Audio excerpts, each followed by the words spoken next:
భగవంతుడి గుళ్ళో మనం కర్పూర హారతి ఇస్తాం. భగవంతుడి యశస్సు కూడా కర్పూరం లాంటిదేట. కర్పూరం అంటే కరిగిపోవడం లక్షణం కాదు, ఇక్కడ వ్యాపించడం లక్షణం. కర్పూరం మన దృష్టికి కరిగిపోయినట్టు కనబడుతుంది. పైగా కర్పూర హారతే ఇవ్వాలి మిగిలిన హారతుల కంటే. దేవుడి గుళ్ళో ఎప్పుడు నీరాజనం అంటే కర్పూర హారతే ఇస్తారు. ఇలా హారతి ఇచ్చిన వెంటనే ఒక చుక్క నీరు ఇక్కడ పోస్తారు. అది శాస్త్రీయ ప్రక్రియ, అది నమ్మకం కాదు. కర్పూరం ఎలా వస్తుందండి? ఎక్కడి నుంచి వచ్చింది కర్పూరం? గాలి గడ్డ కట్టి కర్పూరం అయిందమ్మా.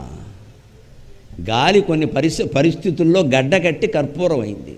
అందుకే దాన్ని సేకరించి దాన్ని పొట్లాల కట్టి లేదా పెట్టెల్లో పెట్టేవాళ్ళు ఆ లోపల గాలి సోకకుండా బంధిస్తారు. గాలి సోకితే కర్పూరం కరిగిపోతుంది.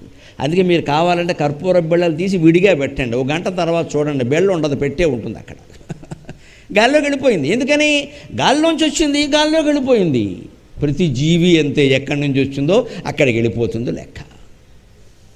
అంతా కరిగిపోతుంది, అంతా కరిగిపోతుంది, అంతా కరిగిపోతుందని మనకి తెలియజేయడం కోసం కర్పూరహారతి పెట్టారు అక్కడ. మనం ఏమనుకుంటున్నాం?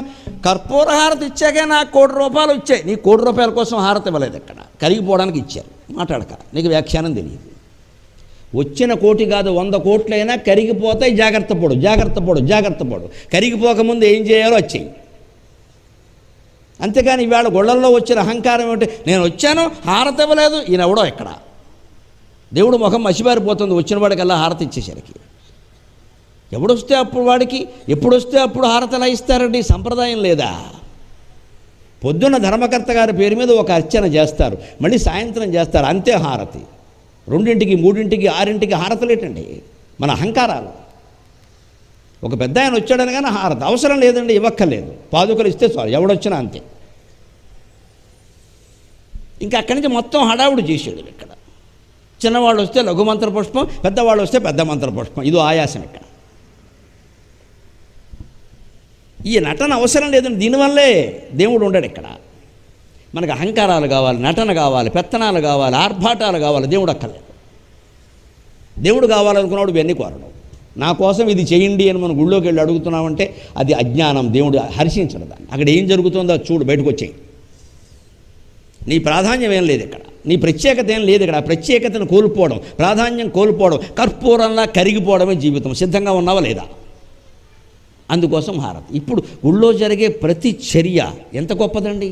వాడు అర్థాలు వదిలేసాం, ఆచరణ వదిలేసాం, ఆ పనిని పట్టుకున్నాం ఇక్కడ. నేను రాగానే 3 సార్లు హారతి ఇచ్చా, నాకు ఇవ్వలేదు 2 సార్లు ఇచ్చారు, ఈసారి అయినప్పుడు అడుగుతా. ఈ నేను నాది అనేది పోవడమే దేవాలయం. దానికోసమే ఇక్కడ ఇంతమంది సమావేశమయ్యాం. ఎవరు నేను వారుకుంటే, నా నేను నాకుంటే, మీరు నేను కలవడం ఎందుకండి ఇక్కడ? భగవంతుడి యొక్క కీర్తి కర్పూరంలాగే సుగంధభరితంగా వ్యాపిస్తుంది. మన కీర్తి కరిగిపోతుంది, భగవత్ కీర్తి కరిగిపోదు అనడానికి ఇదే ఉదాహరణ. ఎవరు ఎంత గొప్పవాళ్ళైనా వాళ్ళ గురించి 50 ఏళ్ళో 100 ఏళ్ళో 200 ఏళ్ళో చెప్పుకుంటారు, మర్చిపోతారు. మహానుభావులు చాలామందిని మర్చిపోయాం మనం. కానీ శ్రీకృష్ణుడిని ఎప్పటికీ మర్చిపోలేదు. ఎప్పటి శ్రీకృష్ణుడు? ఇంకా శ్రీకృష్ణుడు అంటే ద్వాపర యుగం వాడు, శ్రీరాముడు త్రేతాయుగం వాడు, శివుడు అసలు ఆ కల్పాంతమా కల్పం ముందా ఎవరు చెప్పలేరు ఆ విషయాన్ని. మహావిష్ణువు ఎవరు చెప్తారు ఇవన్నీ? లక్షల ఏళ్ళయిందో కోట్ల ఏళ్ళయిందో ఈ దేవతలు జన్మించి ఆకారాలు ధరించి. వాళ్ళ కీర్తి ఇప్పటికీ మిగిలి ఉంది. అందుకే యాటీకమానామల అస్తంభ శుంభద్యశపూర కర్పూర సౌరభ్య. ఆ కర్పూర సౌరభ్యం, కర్పూర సుగంధం ఉందా, అది ఎంతైనా వ్యాపిస్తుంది, ఎంతకాలమైనా ఉంటుంది. అందుకని భగవత్కీర్తిని మాత్రమే కీర్తించాలి.